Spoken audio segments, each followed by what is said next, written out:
5 kajian saintifik paling mahal.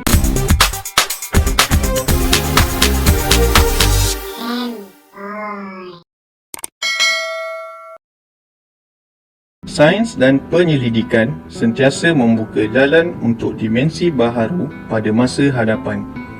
Beberapa tahun yang lalu, tiada siapa yang menyangka hakikat bahawa telefon adalah lebih daripada sebuah peranti mudah alih. Bukan sekadar hanya menghubungkan dua orang secara lisan, setiap hari terdapat beberapa inovasi dan ciptaan baharu yang boleh membawa manfaat kepada manusia dan kehidupan di sekeliling kita. Tanpa melengahkan masa, mari kita kenali 5 kajian saintifik paling mahal pernah dibuat.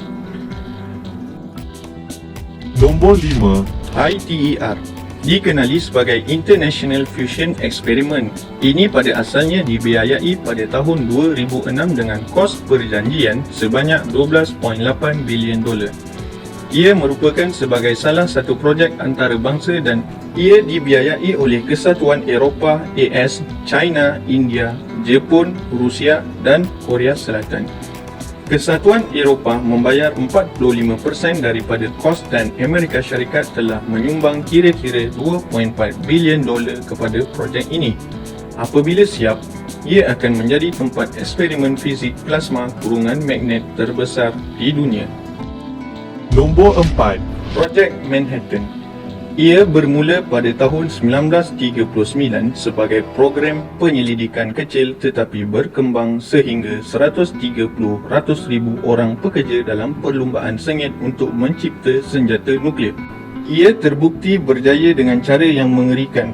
Bom yang dijatuhkan di Hiroshima dan Nagasaki di Jepun membunuh beribu-ribu orang awam yang tidak berdosa.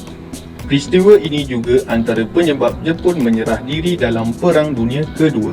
Projek Manhattan juga menyebabkan ramai nyawa terkorban akibat daripada kajian mengenai cecair radioaktif plutonium yang disuntik pada manusia yang dijadikan bahan kajian. Nombor 3. Stesen Angkasa Antarabangsa. Pembinaan ISS bermula pada tahun 1968 dan ia telah diduduki secara berterusan oleh penyelidik sejak tahun 2000.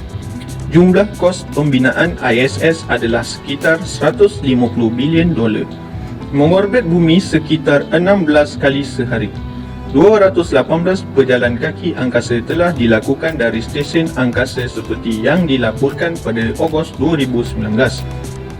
Stesen angkasa antarabangsa ialah reka bentuk terbesar yang dimiliki manusia yang diletakkan di angkasa. Usaha bersama antara 16 negara ini merancangkan pelbagai projek jangka masa panjang termasuk menyiasat kesan mikrograviti ke atas badan manusia dan pelbagai lagi kajian lain.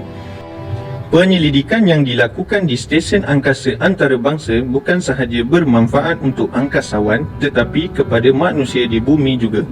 Sebagai contoh, tahun ini angkasawan menemui cara untuk memerangi kehilangan tulang di bumi melalui penyelidikan mereka tentang cara membina semula tulang sendiri sebaik saja mereka kembali ke bumi. Nombor 2. Manusia ke bulan. Kos misi menghantar manusia ke bulan ini menggabungkan kos program Apollo $148 bilion pada 1961 hingga 1975. Seterusnya, mereka meletakkan orang di bulan dengan projek Gemini 8 bilion 1965 hingga 1966 yang membantu membangunkan teknik penerbangan angkasa yang digunakan oleh Apollo. Dalam kemuncak perlumbaan angkasa lepas, bajet NASA mencapai kemuncak 6 bilion pada tahun 1966 dan 39 bilion pada tahun 2008.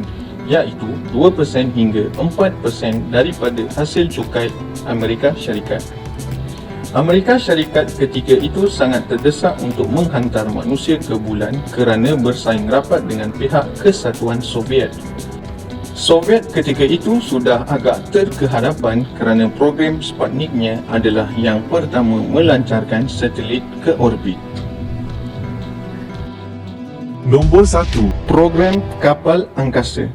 Program kapal angkasa lepas yang diumumkan pada tahun 1972 oleh Presiden Richard Nixon ketika itu kini telah terbang ke angkasa 132 kali sejak penerbangan pertama Columbia pada April 1981. Program ini telah dihentikan dan digantikan dengan kapal baru dipanggil Orion. Orion dikatakan mampu bertahan selama 21 hari tanpa singgah di dok. Ia dilengkapi dengan pelbagai kemudahan untuk memudahkan angkasawan membuat kerja mereka.